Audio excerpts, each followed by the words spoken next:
Greetings, and welcome back to the Fortress of Dorkness, the nerdy nexus for all your geeky needs. I'm your host, Christian Villarreal. A sequence in a film can be broken up into many elements, including lighting, cinematography, harsh directors and their questionable decisions. But that's not what this segment is about. This video is dedicated to breaking down the through line within a scene, be it Lawrence of Arabia or The Room.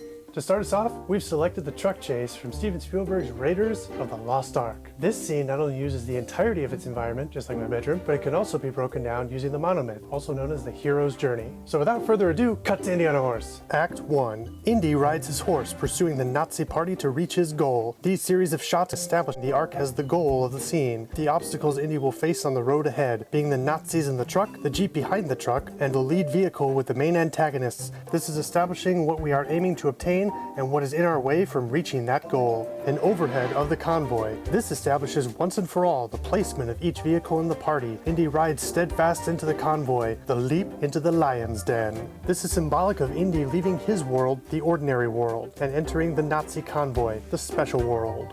Act 2. Indy becomes part of the convoy, and he is now past the point of no return. Indy must deal with the Nazis on the truck and in the surrounding convoy in order to obtain his goal. Indy does this by making use of the entirety of the truck, and this becomes the longest part of the hero's journey. Indy enters the sequence by leaping onto the rear of the truck on the passenger side. He enters the cabin of the truck using the passenger side door. This is where Indy must take dominance over the truck. The pedals and bumper are used in conjunction to damage the Jeep trailing the back of the truck. This distraction omits a single Nazi from the sequence. Indy utilizes the driver's side door to remove the truck driver, now garnering him complete control of the truck, taking control of his destiny, but not yet winning his goal. Indy uses the front bumper to knock the hero Nazi car off track. Indy uses the mirror to re-establish to the audience the existence and threat of the rear vehicle. Even though Indy has control of the truck, he has yet to win the prize.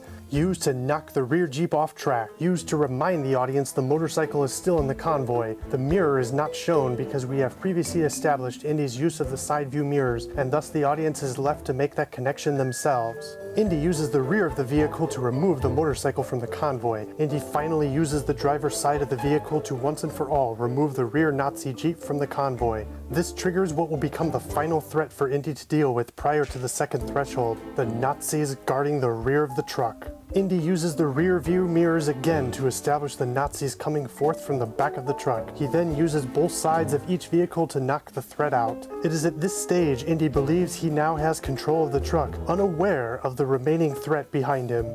Indy enters the second threshold after being shot by a Nazi he is previously unaware of. This is triggered by one element, and a change in the pacing of the scene. Indy does not check the rear view mirrors, leaving him unaware and vulnerable. This is an intentional move and the beginning of the role reversal leading to the lowest point for Indy in the sequence. Indy uses the passenger side door to dispose of the Nazi threat that shot him. The final Nazi in the truck uses the roof to finally break the chain of Indy's use of the side view mirrors. Indy has reached the lowest point in this sequence. The lead Nazi uses the injury established in the second threshold to steal control of the truck from Indy. The roles have now been reversed and Indy has lost the goal as well as control of the truck. Indy is thrown through the windshield of the truck, ejecting him from control.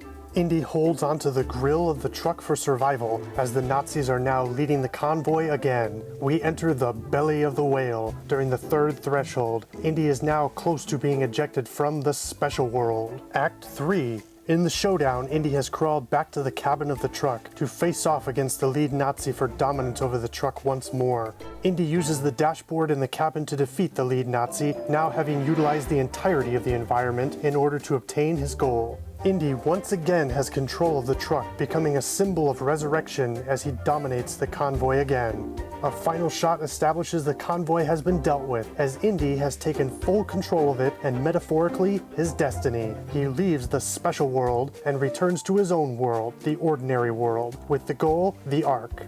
That's it. So as you can see, many scenes can be broken down into mini stories of their own. If this scene had a through line, it would probably be how Indy steals the Ark from the Nazis. I could teach a course on this.